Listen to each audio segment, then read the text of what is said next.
America ভিয়েতনামের সাথে যুদ্ধে জড়ায়। যুদ্ধে জড়ানোর পরে আমেরিকার প্রচুর পরিমাণে ডলারের প্রয়োজন হয়। তো আমেরিকা তখন কি করে, গোল্ড রিজার্ভ ছাড়াই প্রচুর পরিমাণে ডলার প্রিন্ট করা শুরু করে।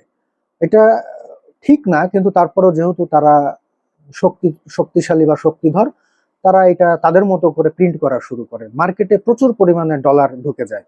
এখন আস্তে আস্তে এটা তো জানাজানি হয়ে যায়, বা বড় বড় কান্ট্রি যারা আছে এরা বুঝতে পারে যে মার্কেটে প্রিন্টেড ডলার ঢুকতেছে, যার এগেনস্টে কোনো গোল্ড নাই। তার মানে কি, এটা হলো ফেক মানি।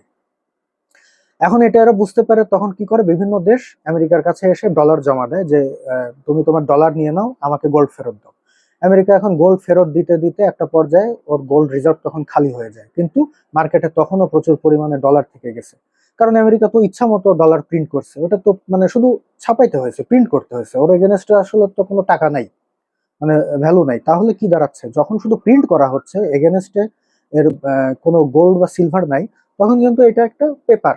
আমেরিকা কিন্তু এর আগে one gold dollar, one silver dollar এইভাবে ডলারে লেখা থাকতো। তার মানে এটার এগেনস্টে গোল্ড ব্যাকআপ আছে, এটার এগেনস্টে সিলভার ব্যাকআপ আছে।